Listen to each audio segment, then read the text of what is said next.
కింతాడ పంచాయతీలో 31 లక్షల రూపాయలతో నిర్మించిన సీసీ రోడ్లను ఎమ్మెల్యే బండారు సత్యనారాయణమూర్తి ఆదివారం ప్రారంభించారు. మాడుగుల అసెంబ్లీ నియోజకవర్గం కేకోటపాడు మండలం కింతాడ పంచాయతీ మెరకరామచంద్రపురంలో నూతనంగా నిర్మించిన సీసీ రోడ్లను ప్రారంభించిన మాడుగుల ఎమ్మెల్యే రాష్ట్ర మాజీ మంత్రి బండారు సత్యనారాయణమూర్తికి ఘనంగా స్వాగతం పలికారు. మండల టీడీపీ ప్రధాన కార్యదర్శి కన్నూరు సూర్యనారాయణ నాయకత్వంలో పంచాయతీ గ్రామాల కూటమి శ్రేణులు, కేఎస్ఎన్ అభిమానులు, అనుచరులు బొట్టవానిపాలెం వద్ద బండారుకు ఘనంగా ఆహ్వానం పలికారు. బైక్స్ ర్యాలీ నిర్వహించారు. జై బండారు అని నినాదాలు పలికారు. ఎమ్మెల్యే బండారు ఫోటోలను ప్రదర్శించి అభిమానం చాటుకున్నారు. మెరకరామచంద్రపురానికి వెళ్లే ముందు రామచంద్రపురం జంక్షన్ వద్ద సూర్యనారాయణ ఏర్పాటు చేసిన ఎమ్మెల్యే సత్యనారాయణమూర్తికి స్వాగత శిలాఫలకాన్ని ఎమ్మెల్యే ఆవిష్కరించారు. అనంతరం మెరకరామచంద్రపురంలో మహిళలు ఎమ్మెల్యే బండారుకు భారీగా స్వాగతం పలికారు, ఆరతులు పట్టారు. 31.30 లక్షల మహాత్మా గాంధీ ఎన్ఆర్ఈజీఎస్ నిధులతో నిర్మించిన సిమెంట్ రోడ్లను ఎమ్మెల్యే ప్రారంభించారు. కేఎస్ఎన్ ఏర్పాటు చేసిన ప్రారంభోత్సవ సభలో ఎమ్మెల్యే మాట్లాడుతూ, నన్ను ఎమ్మెల్యేగా గెలిపించిన మాడుగుల నియోజకవర్గ ప్రజల రుణం తీర్చుకుంటానన్నారు. అన్ని రంగాల్లోనూ మాడుగులను అభివృద్ధి చేస్తానన్నారు. కింతాడ పంచాయతీపై ప్రత్యేక దృష్టి సారించి పలు అభివృద్ధి పనులు మంజూరు చేస్తానని ఎమ్మెల్యే హామీ ఇచ్చారు. ఏ పదవి లేకపోయినా నిబద్ధతతో కష్టపడి పనిచేస్తున్న కన్నూరు సూర్యనారాయణ రుణం మీరు తీర్చుకోవాలని ఎమ్మెల్యే సత్యనారాయణమూర్తి అన్నారు. ఈ కార్యక్రమంలో పంచాయతీ ప్రత్యేక అధికారి అప్పలరాజు, మండల టీడీపీ అధ్యక్షుడు మహేష్, సీనియర్ నాయకులు కసిరెడ్డి అప్పలనాయుడు, బత్తి వెంకటరమణ, కన్నూరు అప్పలనాయుడు తదితరులు పాల్గొన్నారు.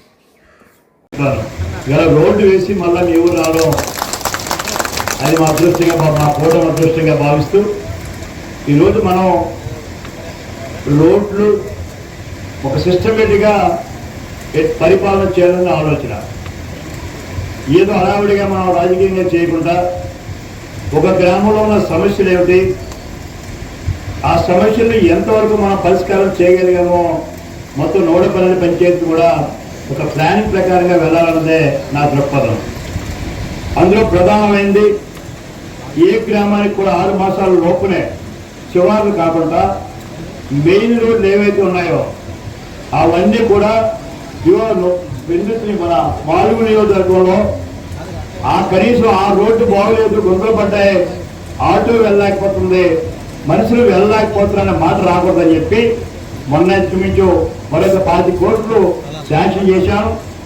35 కోట్లు శాంక్షన్ చేశాను. వివిధ రూపాయలు టెండర్లు ఉన్నాయి. 6 మాసాలుగా టెండర్ పూర్తి చేస్తే ఫస్ట్ నా ప్రాబ్లము, ఫస్ట్ అనుకున్నది నా సంకల్పం, మారుమూల కాన్స్టిట్యున్సీలో ఏ మారుమూల ప్రాంతం వెళ్ళినా రోడ్డు అనే సమస్య లేకుండా చేయడని ఒక ప్లాన్గా పెట్టుకున్నాం. అవన్నీ 6 మాసాల్లో పూర్తి చేస్తున్నాను. 2, కేంద్ర ప్రభుత్వం జలజీవన్ మిషన్ అని మోడీ గారు ఒక బ్రహ్మాండ స్కీమ్ ఇచ్చారు. అందరికీ సేఫ్ వాటర్ ఇవ్వాలని, కుళాయిల ద్వారా ఇంటింటికి వాటర్ ఇవ్వాలని ఆ పథకం కొంత తూట్లు పడిచారు. అనుకున్న లక్ష్యాన్ని నెరవేర్చలేదు. అందుకే చంద్రబాబు నాయుడు గారు, డిప్యూటీ సీఎం పవన్ కళ్యాణ్ గారు ఒక పద్ధతి పెట్టుకొని మళ్ళీ అవసరం అయితే ఇక్కడ నీళ్ళు లేకపోతే డ్రైవార్ నుంచి తీసుకెళ్ళడం సరే, లేదా కోణం నుంచి తీసుకెళ్ళడం సరే, పైపుల ద్వారా నీరిచ్చే కార్యక్రమం అది కూడా సంకల్పం చేసుకొని ఇక మన మాడుగు నియోజకవర్గంలో ఏజెన్సీ గ్రామాలు సైతం నిన్న ఒక 3 గ్రామాలు ఏజెన్సీ గ్రామాల్లో ప్రాబ్లం ఉందంటే మరో 40 లక్షలు తీసుకొచ్చి రేపు మాకు టెండర్లు కూడా పిలిపిస్తున్నాను. మంచినీటి సమస్య ఈ గ్రామంలో మన ఈ మహాకూటమి ఇంకా 3 ఏళ్ళు ఉంటుంది. సంవత్సరం లోపునే, నేను 5 ఏళ్ళ కోసం చెప్తున్నా, సంవత్సరం లోపునే మంచినీటి సదుపాయం కల్పించాలని. 2, కరెంట్ ఎక్కడైతే ఉందో పూర్వం లో వోల్టేజ్ రావడం, బల్బులు వెలగపోవడం, మోటార్లు పనిచేయకపోవడం, ట్రాన్స్ఫార్మర్ లేకపోవడం ఇవన్నీ ఉండేవి. నేను మొన్న 35 ట్రాన్స్ఫార్మర్స్ మన నియోజకవర్గంలో 2 సబ్స్టేషన్ కట్టాం. అక్కడే మా తౌడు వాళ్ళు ఇక్కడ ఉన్నారు. కిందరి తౌడు వాళ్ళు సబ్స్టేషన్ పెట్టాం. నేను రెగ్యులర్ చేస్తున్న త్వరలోనే మనకు 35 ట్రాన్స్ఫార్మర్స్ ఎక్కడైతే లో వోల్టేజ్ ఉందో మన 112 పంచాయతీల్లో ఎక్కడ కరెంటు సమస్య ఉంది, మా బలుగు సమస్య రాకూడదని కూడా ఒక ప్రధానంగా తీసుకున్నారు. రేపు భవిష్యత్తులో రేపు చంద్రబాబు నాయుడు గారు 5 lakhs ఇల్లు ఇస్తే ఏ పేదవాడు కంప్యూటర్స్లో ఉండకుండా ప్రతి పేదవాడికి 2,50,000 రూపాయలతో అందరికీ ఇల్లు కట్టే కార్యక్రమానికి త్వరలో నాంది ప్రస్తావన చేస్తున్నాం. అది కూడా త్వరలోనే మేము పూర్తి చేస్తూ ఉన్నాం. ఈ రకం ప్రణాళికబద్ధంగా వైద్యం కూడా ఉంది. మహానుభావులు అప్పుడు కోటప్రాయి గారు మనుపతి గారు బ్రహ్మాండమైన కోరపాడు హాస్పిటల్ని అలా కట్టడం జరిగింది. అది ఏపీ పిహెచ్సిలో ఉంటే అప్పుడు ఏపీ పని వైద్య విధాన పరిస్థితులు చేర్చడం, తద్వారా 30-50 పడకలు హాస్పిటల్ రావడం, దాన్ని మళ్ళీ ఇప్పుడు ఎక్స్టెండ్ చేశారు.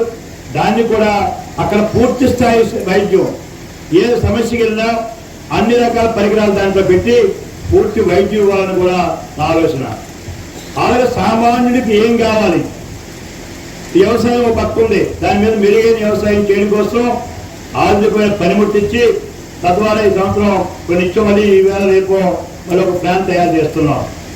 ఆ రకంగా ప్రతి ఒక్క అంశం కూడా ఒక గ్రామం ఉందంటే ఈ సమస్య మాకు ఉండిపోయింది, 5 ఏళ్ళు మాకు ఎమ్మెల్యే చేశాడు, మహాకూటమి చేసింది, మాకేమి చేశారన్న బాధ్యత ఆ రకమైన మాట మనకు కలగకూడదని ఒకటి స్కూల్స్ ఉన్నాయి. ఈరోజు అన్ని స్కూల్స్కి కాంపౌండ్ ఉండాలి.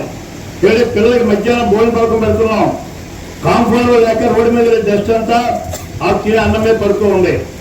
అందుకే ముఖ్యమంత్రి 12 కోట్ల రూపాయలతో ఇంకొక 6 ఎండిపోయినాయి, మిస్ అయినాయి, అవి కూడా కట్టేస్తే మన కాన్స్టిట్యున్సీలో కాంపౌండ్ వాళ్ళైన స్కూల్ అంటూ ఉండకూడదని, టీచర్స్ వేకెన్సీస్ ఉండకూడదని. మొన్నైతే మాలూరులో నేను ఓపెన్ చేసేసరికి సక్కమంది డాక్టర్లు లేరు. మళ్ళీ మొన్న సత్యకుమార్ యాదవ్ తీసుకొచ్చి మాలూరులో కంప్లీట్గా వాడపాడులో కూడా ఒక్క వేకెన్సీ లేకుండా వైద్యం కోసం నింపడం. కొన్ని ఆరోగ్య భవనాలు గవర్నమెంట్ ఆఫ్ ఇండియా ఆయుష్మాన్ భవనం ఇస్తే అవి మధ్యలో ఆగి వెళ్ళిపోయినాయి, డబ్బులే ఆపేశారు. మళ్ళీ మొన్నే నేను మన మినిస్టర్ సత్యకుమార్ యాదవ్తో మాట్లాడి ఎక్కడైతే మీరు హెల్త్ క్లినిక్ అంటుందో ఆ పేరు మేము ఆయుష్మాన్ భవనం అంటాం, అట్లే ఆ భవనాన్ని పూర్తి చేస్తున్నాం. ఆ రకంగా ఏదో అలవాటు కాకుండా డెవలప్మెంట్స్లో రైవారు ఉంది. వేళ రైవారు కాలం ఆధునీకరణ చేయలేదు, రైవారులో చాలా సమస్యలు ఉన్నాయి. మీ పక్క నుంచే కాలం వెళ్తూ ఉంది. పెద్ద మొన్నే 89 కోట్లు తెచ్చాను, వర్క్ స్టార్ట్ అయింది.